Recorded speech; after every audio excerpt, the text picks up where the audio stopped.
Recently, I found out my kids were being fed turpentine by their grandmother, with my ex-wife fully aware of it. This isn't the first time my ex-family has pushed some wild, conspiracy-filled ideas on them, but this time, it crossed a dangerous line. I've taken all the necessary steps, gotten them medically checked, reported it to CPS and the police, and I'm now working on gaining full custody.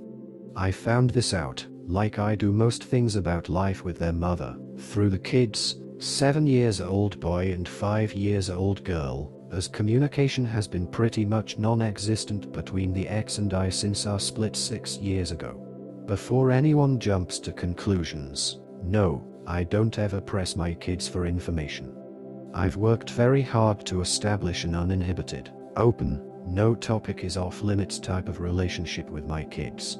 Even though I've only got them every other weekend, I want them to feel comfortable enough to fully express themselves and speak their mind freely around me. This has led to several discoveries about certain aspects of their life that their mother has asked them not to reveal to me, something I am very much against. I don't believe any child should have to hold secrets between their parents. It isn't their responsibility and is something I would never ask of them.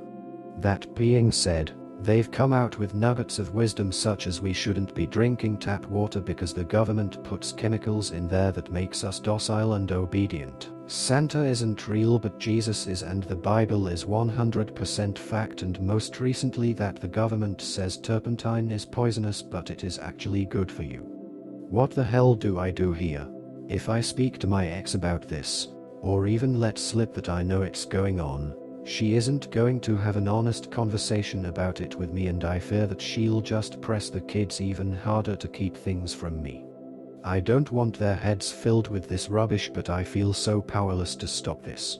All I can do is try to teach them to think critically, but that is only going to be so effective when they're getting told all this nonsense is fact. Help. Edit. I spoke to my children about it and recorded the conversation to ensure there was no confusion about what was being said.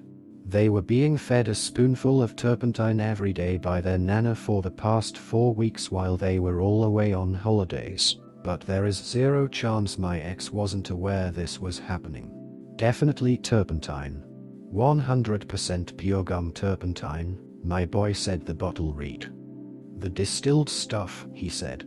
They even started singing that Mary Poppins song, a spoonful of sugar helps the turpentine go down. Feel like I'm in an alternate timeline. Thank you everyone for being so helpful. I appreciate it so much. Edit. Poison's hotline has no literature on hand for chronic exposure to turpentine, let alone in children, but the kids don't seem symptomatic. We will be visiting either a GP or the hospital first thing tomorrow for a full checkup, and a report will be made separately to that of the medical mandatory report. I don't really see a scenario playing out where CPS isn't getting involved here, and I can't not have my kids medically assessed knowing that this has been going on. Currently preparing for the shitstorm that's bound to ensue. Update. So, I just found out through my kids that my ex-wife has been feeding them turpentine mixed with sugar or honey as a way to worm them, and also been using it topically to treat mosquito bites. Reading up on what it does if you ingest it, because who the hell would ever think it's a good idea to drink paint thinner as medicine? It can be devastating, and it really doesn't take a whole lot to mess you up, especially if you're a child. Think, 1 tablespoon could potentially be enough to change your life. Kind of messed up. I don't think talking to the ex is going to yield any results, and realistically I don't even expect her to be honest about it anyway. My only evidence so far is the second-hand account of the testimony of a 7-year-old boy. He told my mum, which is his grandma, and she went and told me. Do I have any legal options here? Should I be collecting evidence, and if so, what kind? I honestly don't know what to do. I can't have my kids being fed literal poison, and to top it off, they were saying, yeah, the government tells us it's poison but it's actually good for you. This isn't the first time they've come out with little nuggets of conspiracy-soaked wisdom like this.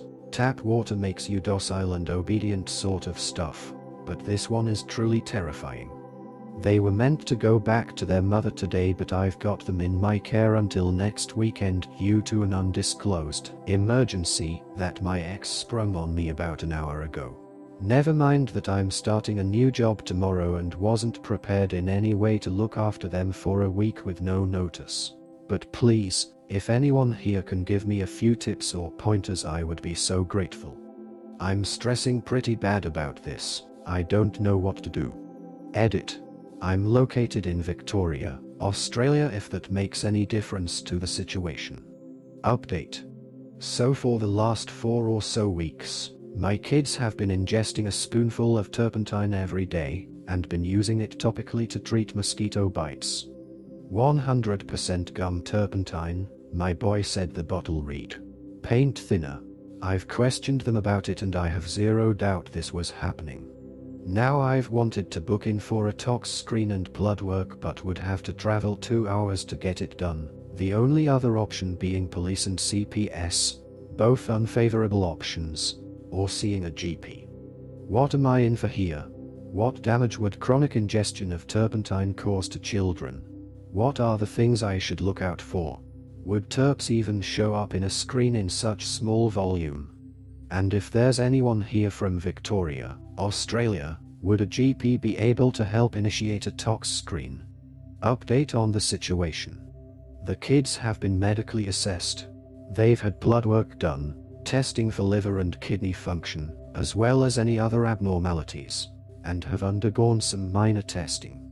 Thankfully, everything has come back clear and they seem to be happy and in good health, apart from my daughter being a little upset about being jabbed with needles. There were, however, some very concerning statements made by my kids to the doctors who screened them, both with and without any family present. Everything said has been transcribed and documented in their discharge papers. CPS has since been informed of the situation. The situation has been reported to the police and a medical release statement has been filed with them. They told me they would remain in contact with CPS and wait for their lead. The kids are legally staying within the care of myself and my family until further notice from Child Services.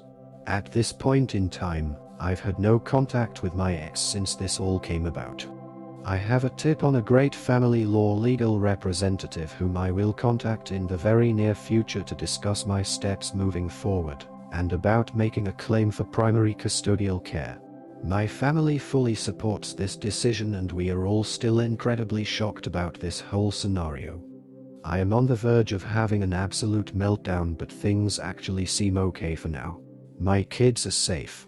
I couldn't be more grateful for how supportive my family and friends have been over the last couple of days. Thank you to everyone who gave me their advice and support. I appreciate every one of you. Please do not feed your children turpentine. Just an update on things since everything went down and maybe provide a little clarity on a few key details. Not that it's necessary to me that you believe my story, Reddit being what it is and all. But bear with me as I haven't really spoken about the topic with anyone outside of my partner in a very, very long time. There will be a few additional details that won't be mentioned for discretionary reasons and active actions currently in place. Not very brief. Sorry. I'll start by stating that the kids have been in my full care since that first post and are very happy and healthy. The mother has placed the entirety of blame on the grandmother and remains steadfast in that stance to this very day. The month prior to my post they spent camping as a family, the kids and their mum's immediate family. They spent that entire time in her care and there is no way she wasn't privy to what was happening every goddamn day. The kids had a fucking song to sing about it. All substantiated in statements taken from them. So as a few have speculated, yes, this happened in regional Victoria, a couple hours from Melbourne. The hospital here could have taken the kids in for screening through her, but they didn't have the facilities to actually test the blood work on site. The turnaround for a result, I was told, would have been a few days, possibly longer, as it had to get sent off. Alternatively, I could just wait until the following day to make the trip to the nearest facility that was capable of producing same-day results. We took that option. The kids were triaged the following day through a tested for organ functionality. Blood work came back clean. They were privately spoken to and assessed by on-site well-being officers, or whatever their title, and CPS was contacted through the hospital and a case opened. Note: yes, we do call them child protection here even though they operate under the DFFH banner. But so does community housing and disability support. In tangent with NDIS, so do with that information as you will. It's a broad department. We left with the medical reports, which included statements given by the children, and holy fuck where they were being fed some wild facts about the world. That night I made an informal statement at the local police station stating what the situation was and the actions taken, just so they had it on record. For those tracking the chronology of all this, we are roughly 30 into the timeline from me first finding out. CPS conducted several interviews over the next month with all parties involved, as well as a house call to my residence. Not sure how extensively they interviewed the mum. They concluded the children unfit to be in the mother's care but were comfortable in closing their case should they remain with me full-time. Surprisingly, there was no legal order put in place. Apparently they are happy to move on from a situation once comfortable with the results. Found a good law firm and started the legal process, which has been very slow due to a lack of cooperation. Essentially though, we have restricted the mother's access to supervised visitation and removed her parental right as a legal actor regarding medical decisions. She has only seen them a handful of times in the 2 years following, despite constant efforts to facilitate visitation. The kids have had therapy and I've spent many hours talking to them over the last 2 years, helping them navigate their way through this. They'll have a lot of questions they'll expect answers for when they're older, I'm sure. Currently, we have managed to secure scheduled visitation with the mother through a professional contact center which facilitates supervised visits. It has been a fucking wild ride, but we are incredibly lucky and happy to have the strong family unit we currently do, including my partner and her daughter who have been next to us through most of this process. Please teach your kids it's safe to be honest and open with you. In conclusion, what this father went through is a heartbreaking example of how misinformation and neglect can affect children's safety and well-being. He acted swiftly and decisively, ensuring his kids received the medical attention they needed and involving the proper authorities to protect them. By fostering an open line of communication with his children, he created a safe space for them to express their concerns, which ultimately led to uncovering this alarming situation. Now, with ongoing legal efforts and a supportive family network, he's working hard to secure a safer future for his kids. It's a reminder of the importance of vigilance and advocacy when it comes to our children's health and well-being.